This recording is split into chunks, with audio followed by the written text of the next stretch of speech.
Bye-bye. All right, very excited to have our next guest with us today. And I'm going to tell you before I go over all of his qualifications that the most important thing he's going to tell you today is that if you have a child or someone who pitches a baseball, take their age times 100, and that's how many competitive pitches they should throw in a season, in a year. So once again, take their age times 100, and that's the number of competitive pitches they should throw. Now, let me just give you his credentials, okay? He is the Collegiate Baseball Pitching Coach of the Year. He played at the University of Florida in 1990. He graduated from the University of Florida in 1992. He spent 3 years as a pitching coach at Charleston Southern. His pitching staff led Charleston Southern University to its first baseball conference championship and NCAA regional appearance in school history. He was the associate head coach and pitching coach at Arkansas Little Rock. He's been at the University of Virginia since 2004. And since 2005, his University of Virginia Cavaliers own a 3.04 cumulative earned run average. He also received the Tom House Teaching Professional of the Year award. So he's very, very knowledgeable about the art of pitching a baseball. Let us welcome to the show University of Virginia pitching coach, Coach Karl Kuhn. Coach, how you doing this morning, sir? I'm doing well, James. I appreciate you guys having me on. It's good to be back down south. It's a little colder up here, but I can feel the warmth through the phone. well, it's actually cold in Louisiana, Coach. It's like below 40, so that's really cold to us. You know what I'm saying? I do, but it's gonna get warmer a lot sooner than it is down there than it is up here. Well, Coach, why don't we start there? Let's just start there. And I think it's unfortunate, and especially for the group of five schools, I guess as it's being called now for the football terms.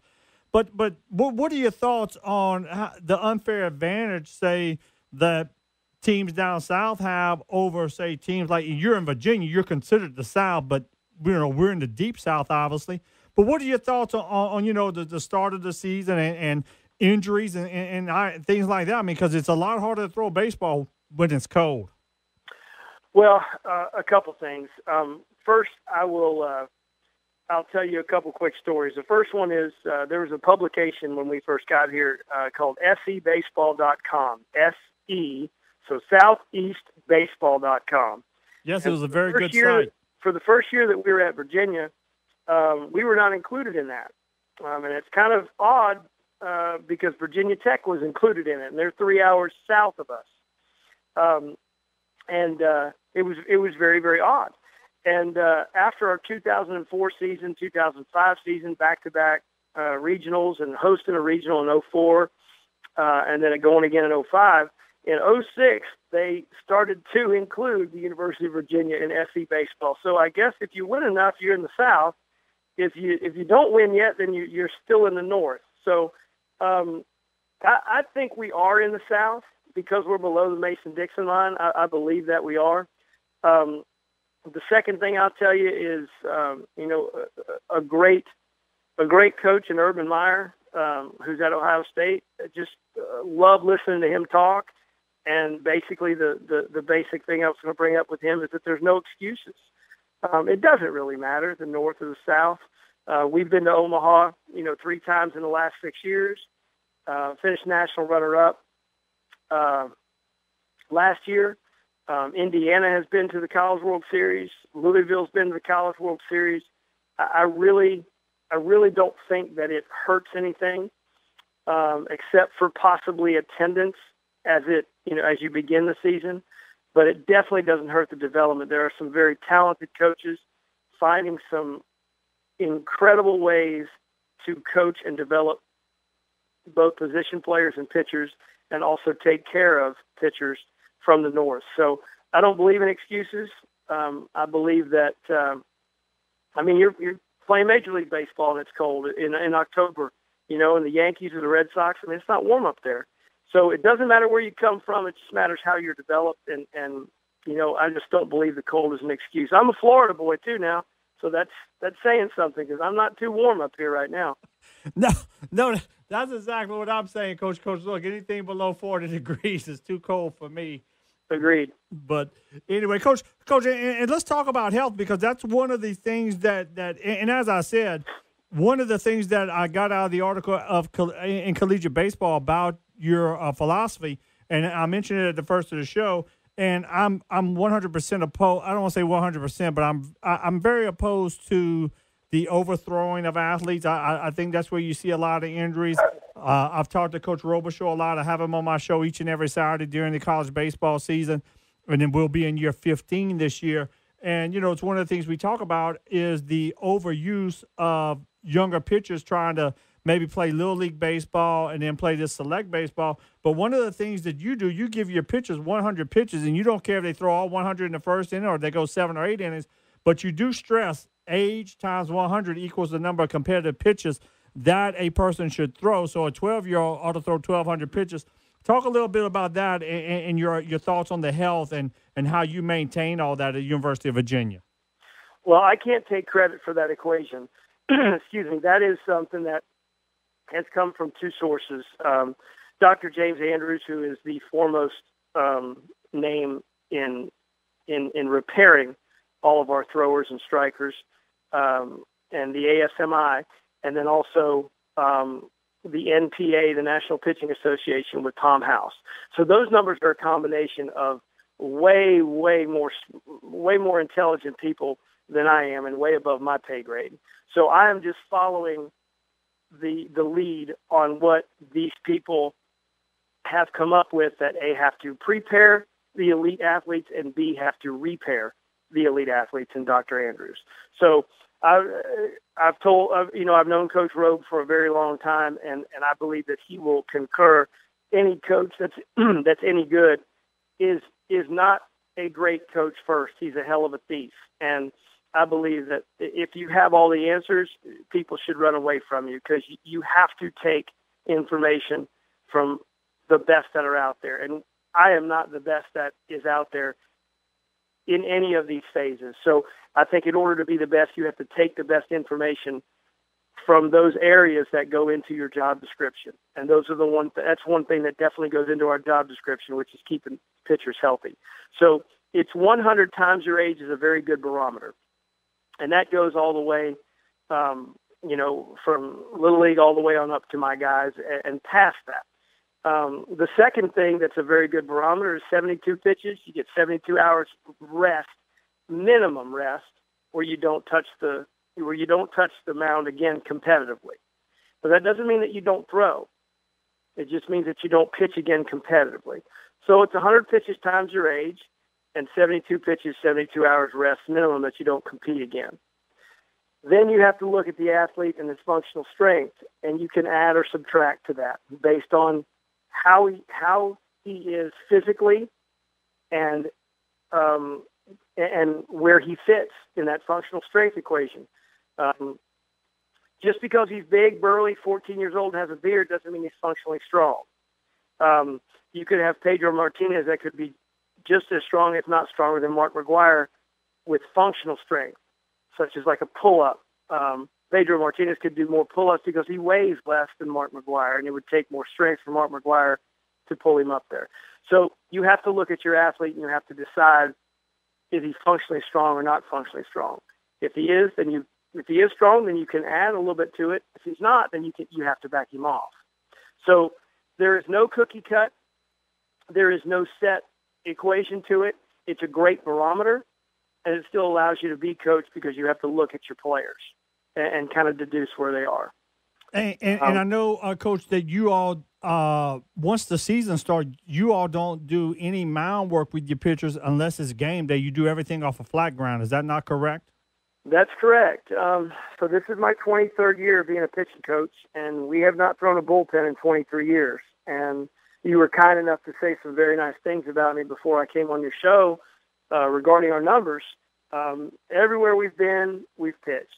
Everywhere we've been able to get outs, quality outs, and not allow the opponents to score. And we've done so.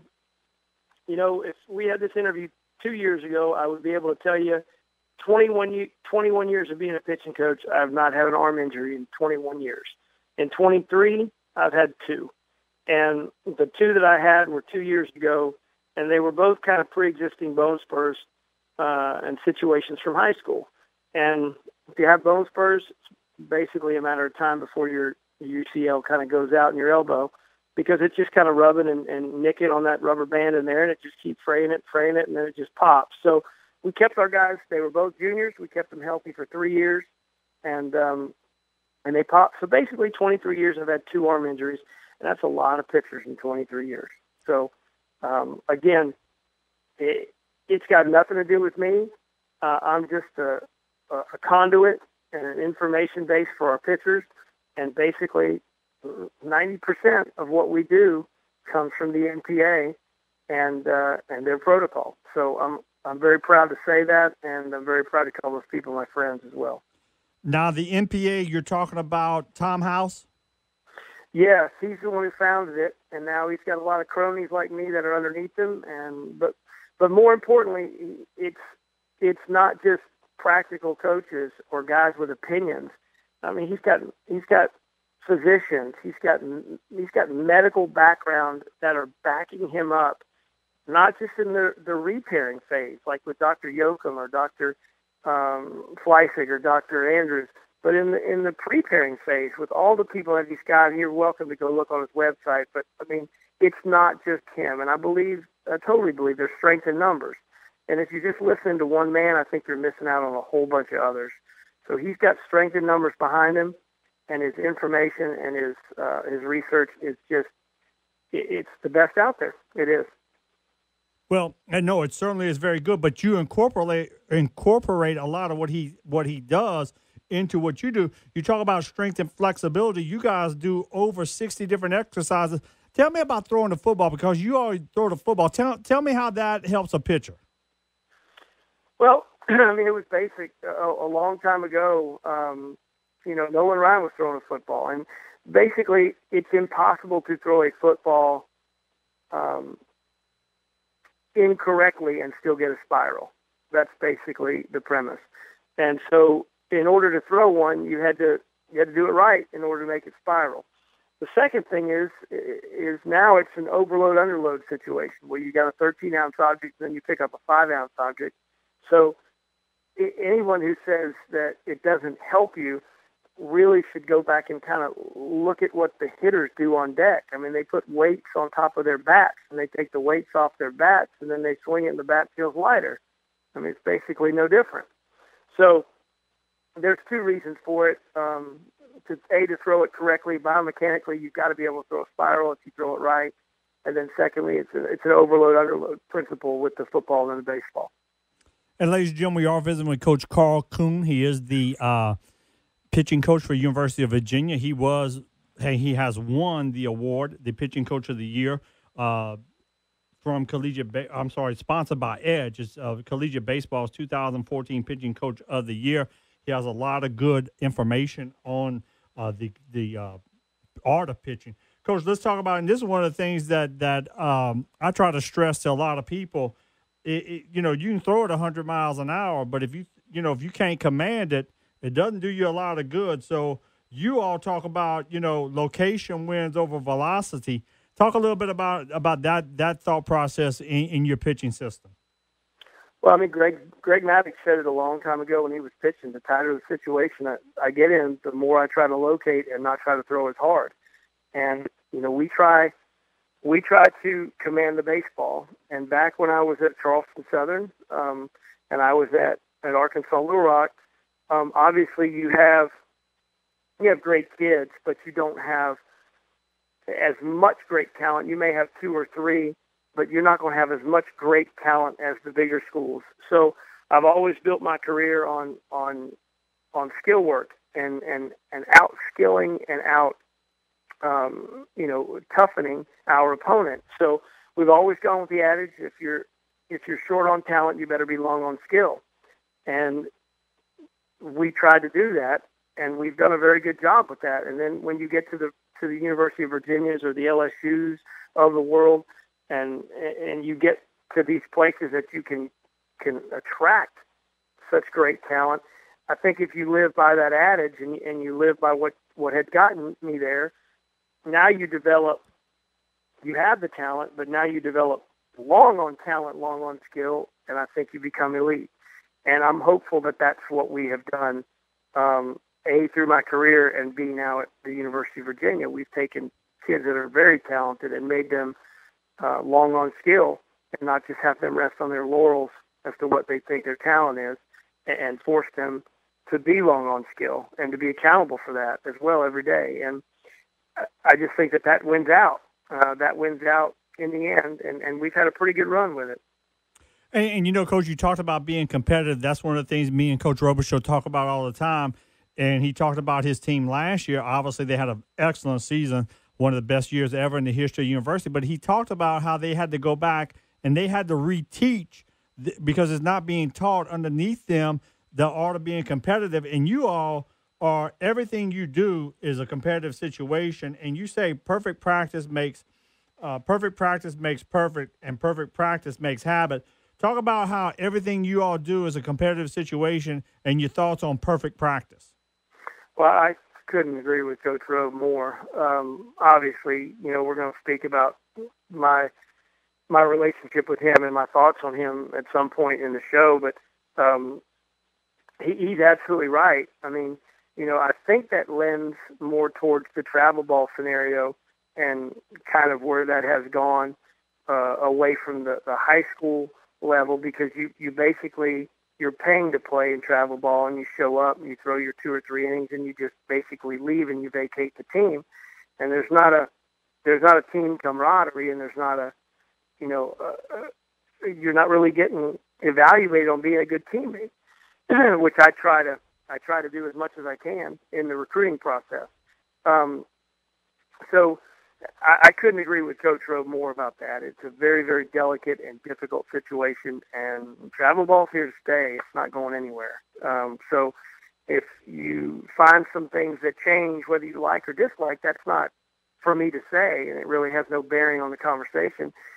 If something is here to stay, you have to adapt to it. And I think the coaches have got to adapt, and just like you just said, Coach Robe finds himself having to reteach the competitiveness. We do it as well. There's not a time that you put on the uniform that you're not going to have a winner or a loser. Even in practice, it could be a scrimmage, and there's a winner or a loser. So, you know, every time that we have an inter squad, it could be 1-2 guys throwing 15 pitches each. It's the 9th inning, top and bottom, and we put a score on there, and we go to work. If there's no pitchers throwing on that day, then we split the offense up, and we've got some sort of competitiveness going on between both offensive sides.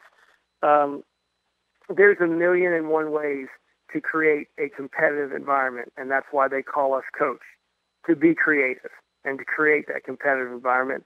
And every coach does it differently, and that's the beauty of being called coach. You get to put your stamp on it.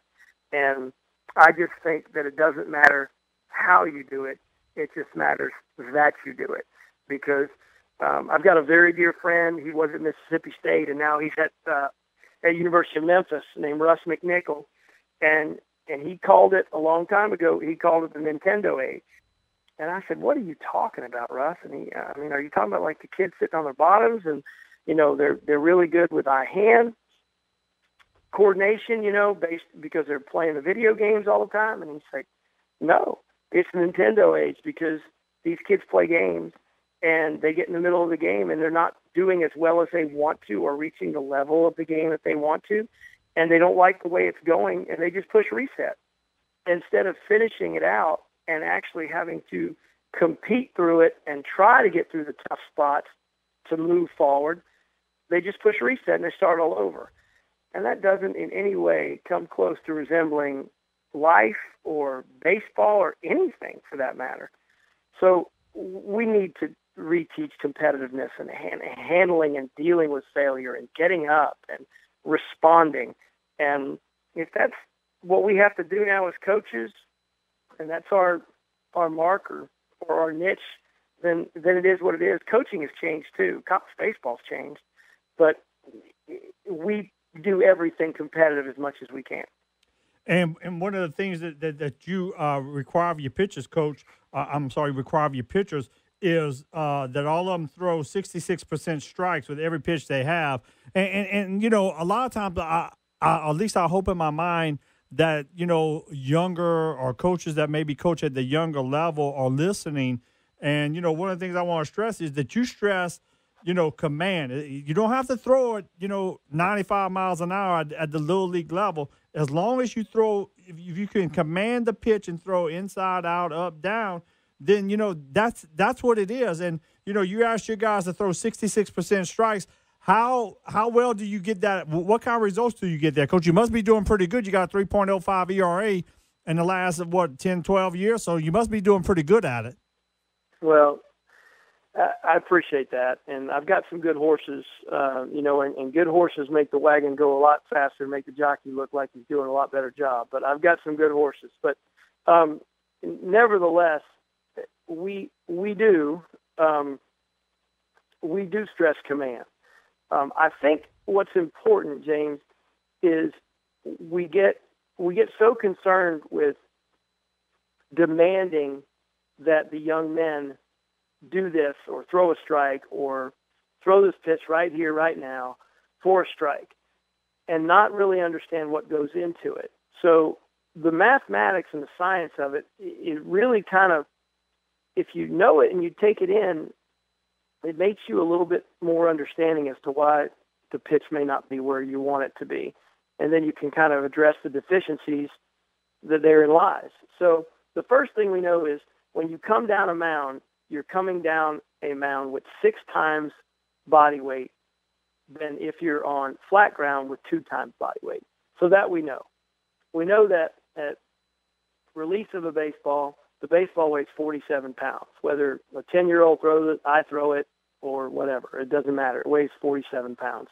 So now you start putting that math to that. You've got 6 times the kid's body weight going down a mound.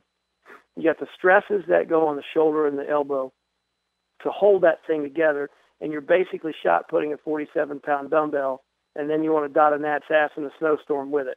So it's a little bit difficult. It's a little bit more difficult than people make it out rather than just throwing a strike.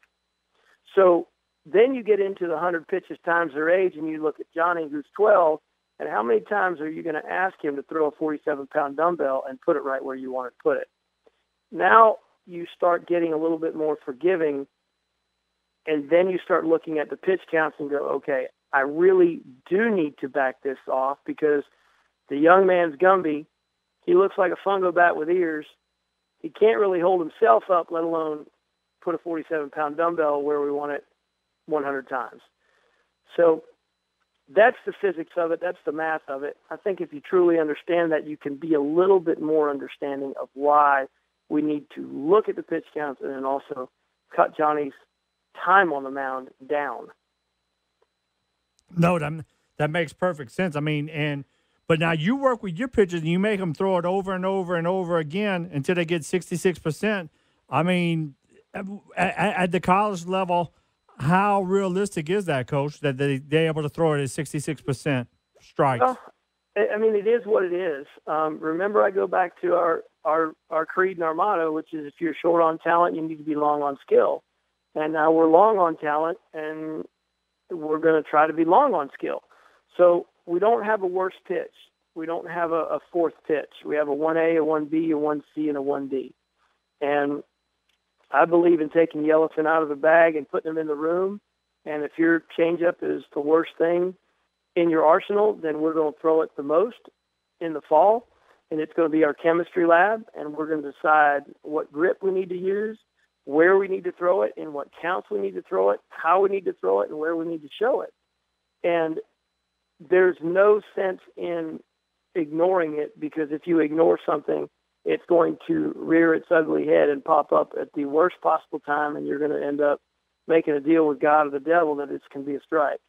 So whatever it is that you have, we're going to strive for 66% with that.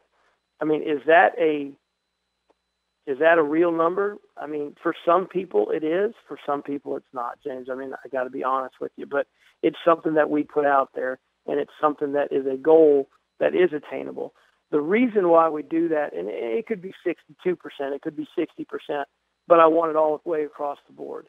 Because if we need to throw a pitch in a count, the count doesn't concern us at all. I want them to know that they have an equal shot of throwing any of the 4 pitches or the 3 pitches that they have in their arsenal for a strike at that point. Now, on any given day, pitches leave you.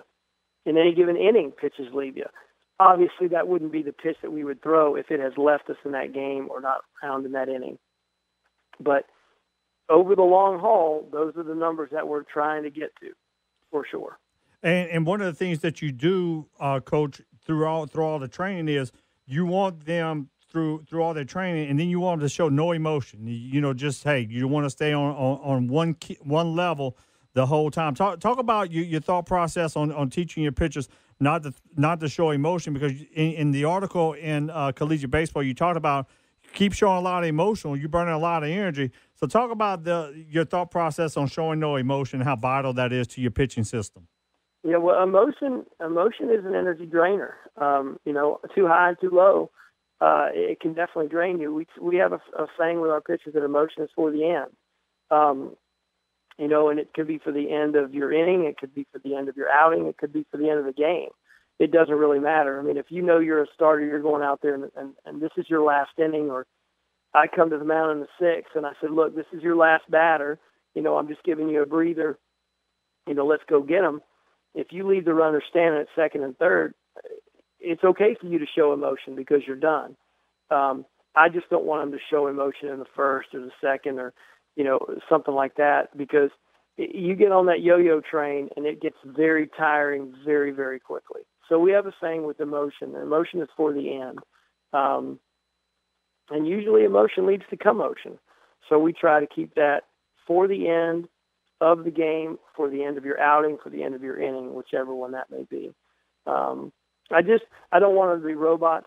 I definitely want emotion. It's college baseball. College baseball should have emotion in it. It's not a 164 game grind. It's 60 games or 70 if you go all the way through. It should have emotion in it, and these are kids playing the game of college baseball. It should definitely have emotion, and it's the same as, you know, asking your kids not to drink alcohol. I don't want my kids to lie to me. I just want to teach them where and when to be able to do that, not ask them to not do it when they're going to do it and lie to me.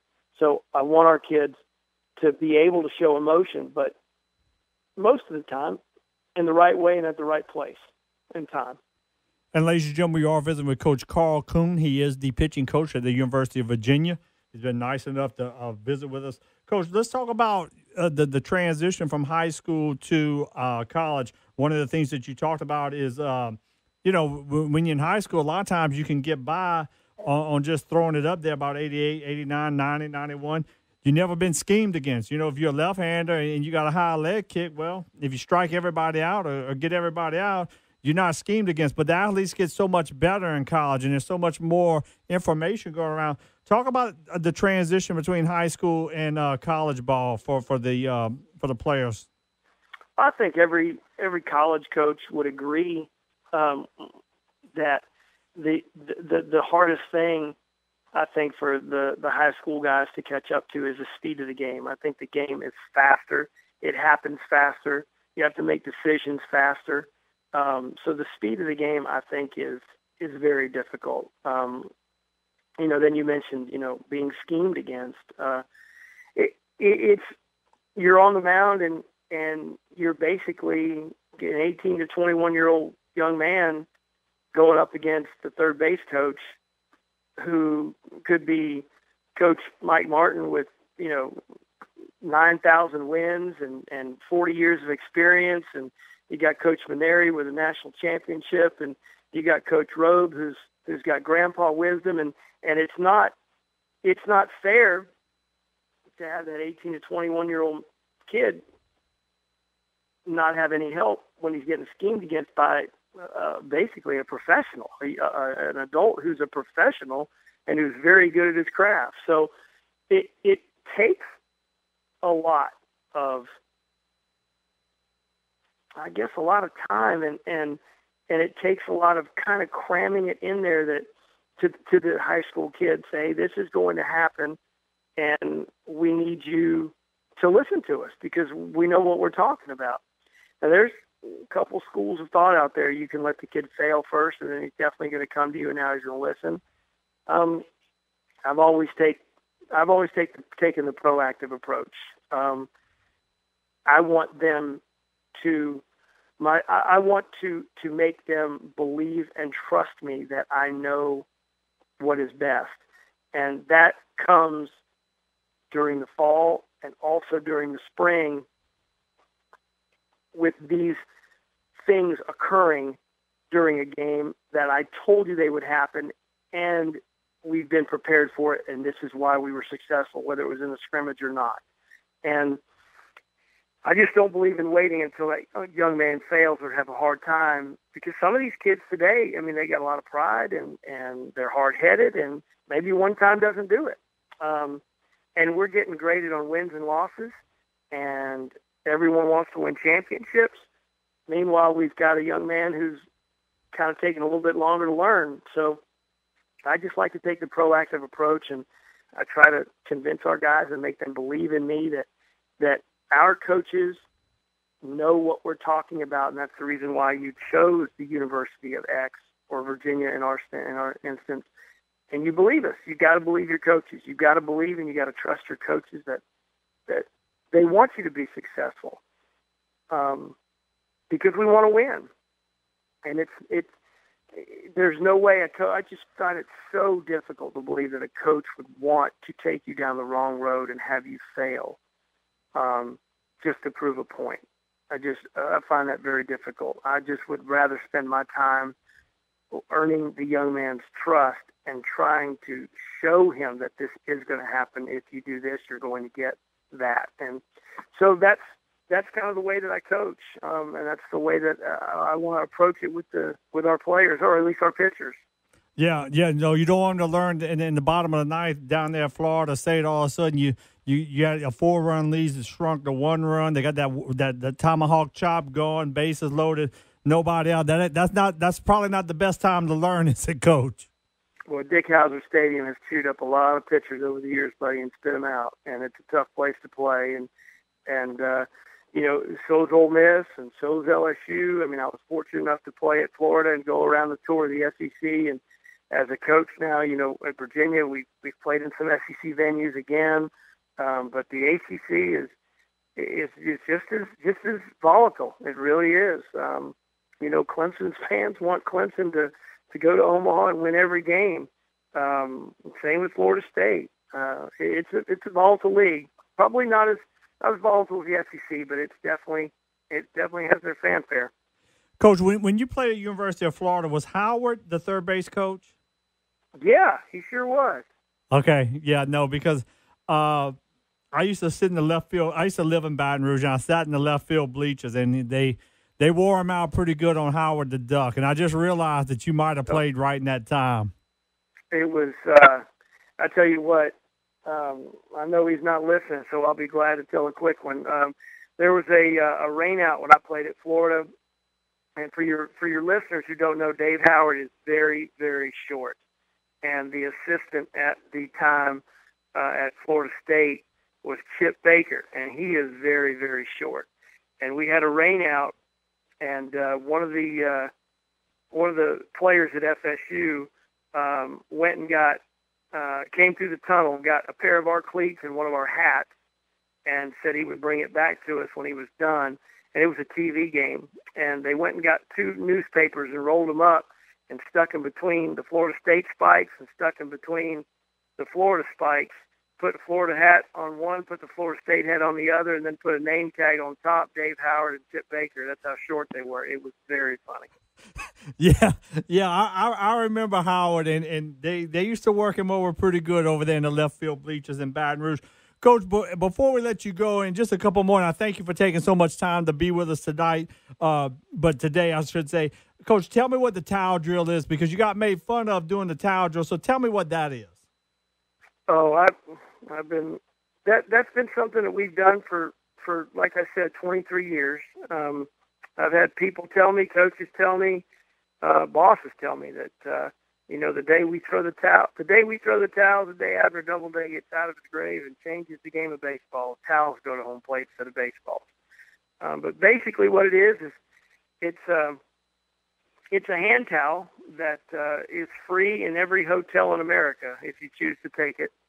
And you just split it in half with your middle finger, your social finger, and your partner gets 5 heel-toe steps away from you, from your landing foot as a pitcher, puts his hand out at your belly button height or his glove out at your belly button height, and basically it's a foot on each end of that hand towel, and 5 steps, stride plus 5, then you whack it with the towel, you whack the glove with the towel, and it's basically another mathematical equation that the NPA has come up with, that after you land, you basically release the baseball out in front of you and gives you the warm fuzzy if you strike the glove with the towel. If you pull your head, you'll probably end up going left or right. And if you pull your glove back and you begin to yank back with your body rather than keep going forward, you'll be on line, but you'll come up short. So you can do all that stuff and still throw a baseball, still throw a strike, but you won't be able to throw a towel and get the instant feedback of the strike on the glove. So it's a very, very easy and non-stressful way to train your pitchers. Okay, let me see if I understand. I take my index finger and my pointer finger, and I split the towel in half? No, your social finger. That's my 4th one, by my pinky? Your social finger if you were going to talk to a taxi cab driver in New York City. Okay, that would be the one by my thumb. That'd be your second finger because it's the longest one on your hand. Oh, okay. All right, I usually don't use that one to flex a taxi down, but that's all right. So we take, the longest one on your hand and which other one? That's it. Okay, and you split the towel in half. Yep. And then your buddy goes 5 heel-to-toe steps away from you, and he has a glove at your belly button. You got to hit the glove. From your landing. So you go through your motion as a pitcher. Wherever your front foot lands, you go 5 heel toes, and then he puts his knee down and puts the glove out at your belly button height from there. All right. Coach, and you're probably not going to like this, but what about the flat seam balls? You think that's going to be good for college baseball? You like them? You don't like them? I know you're a pitching coach. They're supposed to travel further. So any thoughts on the flat seam baseballs? I don't have any thoughts. I think we opened the show with no excuses, and if they made it beach balls and boat oars, it's the game. It's above my pay grade. They've chosen to do it. It is what it is. It's not going to matter that I like it, dislike it. It'll give my pitchers a built-in excuse if I bring it up. We haven't brought it up. It's not going to be brought up, and we're going to business as usual. All right, Coach, we talked previously about your association with Tom, help me out, Coach. What's the MPA? Tom House. Tom House. And you learned a lot from Tom House, but when you were at the University of Florida, you migrated to Coach Scott Lovecamp. He was the bullpen coach, I'm assuming, a great communicator, mild-mannered. You said you learned a lot from him. So tell us about, what Coach Lovecamp meant to your career. Well, Scott Lovecamp was the pitching coach at Florida when I was a player at Florida. I was a catcher, and I actually, just like you said, migrated down to him because he was such a nice guy to deal with, and he really was very appreciative that I would catch all of his pitchers, and that was my job. I mean, my job was not. I mean, I wasn't an everyday player at that point. So the more I was down there with him, the more he kept feeding me information. And then finally, he started giving me pitching handouts that he was giving his pitchers. And I kept them, and that kind of was the way that it just got kind of spawned in me to be a pitching coach. I couldn't hit all that well. I could until I got there, and then I realized that was about as far as I could go.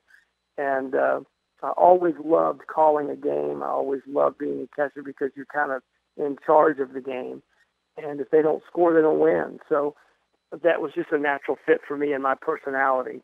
And he just took me under his wing, and he gave me just the push that I needed find that fire in me to want to become a pitching coach. And I'll be forever grateful for all he's done. And he actually was the one who introduced me to Tom House. Tell us what now. You've been with Tom. You learned from Tom House for 26 years. Is it now, Coach? Yeah, we've been friends. We've been friends for 26 years, and I've been a pitching coach for 23. And what did you learn from Tom House and them? Just all your mechanics and mathematics and all that? Well, basically, the mechanical part of it, and then the reparation part of it, how to prepare the pitcher for competition mechanically and workload-wise during the middle of the week, and listening to them and watching them throw and playing catch with them. And then the reparation part, the weight room stuff, the weight workout, the way we work out with weights, how much weights we need to lift. I don't believe that there's any better tool out there than the NPA for that, and everything that he has and continues to refine year after year that we're fortunate enough and blessed enough to get, and I can give to our pitchers. So basically, the preparation and then the reparation. You prepare to pitch, you pitch, then you repair to pitch again. So that's basically what he has given to my career. And then, Coach, I guess there's one guy left that kind of helped push your career along pretty good. Would you like to talk about that gentleman, please? Coach Robichaux? Coach Connor? Oh, you mean Coach Robichaux? Yes. Coach Robe is he's like an angel to me.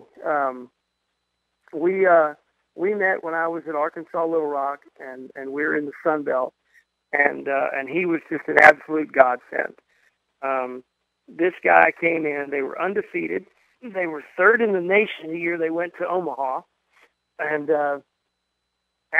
before the series, he came up to me and said, I'd like to spend some time with you. And I'm like, well, I'd like to spend some time with you too, buddy. And he said, I can't keep my pitchers healthy. You've got less pitchers and you've got less talent, but you get more out of them than I get, in comparison. And I said, well, I'd be glad to talk. So we went back and forth, and he invited me down, and he put me up in the hotel for 2 days in Lafayette, and he said we went to the field that day, and he said, I know you're apprehensive about this. I would be too. So what we're going to do is I'm going to go first. I'm going to give you all my information first. I'm like, you got to be kidding me. And what I wanted from him was, I want to know how the hell he's getting everybody out, because he's getting everybody out. His defense is moving. He's got people moving all around. And I'm like, man, what kind of dance do you have going on out there? And he told it, he gave me verse and rhyme. And I'm like, it was like euphoria for me as a coach. And that is what we try to do as coaches, is to try to get our players to see what we see. If they can see what we see, we've done a hell of a job coaching. Well, he got me to see what he sees, and he did a great job in doing so. And so I started immediately taking that into my mind and saying, oh my gosh, I can see it work now. We got to go do this, and this. The next day was my turn. And I gave him all of our mechanic stuff. I gave him all of our strength conditioning stuff, pre-throw, post-throw, workout, when we do it, how we lift, went to the weight room, showed him everything, mechanic stuff, cowl drill, everything. And he was most appreciative. And it's been that friendship. I mean, when you can trust somebody that much back and forth, I mean, you can't help but be friends with them. And, he gave me signs that, I gave him my word I would never use them against him, even if we were in Omaha. And if he were to beat Ole Miss, our first game was going to be against Lafayette in Omaha, and I would have stayed true to that promise. And so many times in college baseball, you've got to give opponents up and this, that, and the other. And there's never been a time where I would ever even think about giving up Louisiana Lafayette or Tony Robichaux. When I was at Little Rock and they were in postseason play and we weren't, and we would get called all the time, and friends would call on you, and you're at Arkansas Little Rock and you're looking for a break to go to another place. But if you don't have your word, you're not worth the shoes you stand in. It just doesn't mean anything. But Tony Robichaux is, and I've said it a million times, anyone who asks me, he is by far one of the best, if not the best, pitching coach in the country. And I've got great admiration for all these head coaches that are pitching coaches. I mean, John Savage at UCLA. You've got Kevin O'Sullivan at Florida that actually do the pitching and are the head coach. The guy at Texas A&M, same thing. I mean, it's an art. And for Coach Robe to do it in a non-power conference and take on the big dog and continuously whip their tail, I mean, you guys have got an absolute jewel down there, and he was a godsend for me. And it's I can tell you and your listeners that every year before the season starts, and Coach Robe and I have already gone back and forth with text, but he and I have a phone call that usually lasts about 2 or 3 hours, about a week before the season starts. We pick one night. We tell our families that we're out of commission, and he and I have about a 2 or 3 hour conversation. And there is not a big decision that goes on in my coaching career for sure, but also probably in my personal life that I don't reach out to Coach Robe and get Tony's input, because like I said before, he's got grandpa wisdom. He's a beautiful man, and he's a hell of a coach, and you guys are lucky to have him down there. Yes. He a lot of wisdom, and like you said, I know some of the players that play for him, and it's not just baseball that you all are preparing these young men for. It's the game of life, and I know Coach Robichaux does a lot to prepare the young men for the game of life, and I'm sure just like you all do up there at University of Virginia, Coach Robe wouldn't have turned me on to you if he wouldn't have thought that you would have been, an upstanding person to talk to on our show. So, I know that you do a great job, and Tony spoke for you, so I want to thank you. And yes, I know that Tony, like I said, Coach Robichaux just does so much, and what I'm gonna do is to get him, you see, because he'll never say nothing, Coach. So what I'm gonna do is to get him, I'm gonna splice this, and then I'm gonna play it for him just so I can embarrass him just a tad, because he'll never say nothing. So every once in a while, I gotta kind of get him. You know what I'm saying? Well, one of the true gentlemen in our game is Tony Robichaux, and I think if you're worth your salt, you've got to have some responsibility, accountability, and you've got to be somewhat selfless. And Coach Robe embodies those three words to a T. And to watch him coach on TV, and I mean, you guys heard it. It was the ESPN selection show, and they've got the team behind him, and they want to talk to him about his team and his season, and all he could talk about was all of the other programs at Louisiana Lafayette that did well that year, and deflected to all the programs that were in postseason to make his university look the best it could possibly look on national television. I mean, you can't buy that publicity.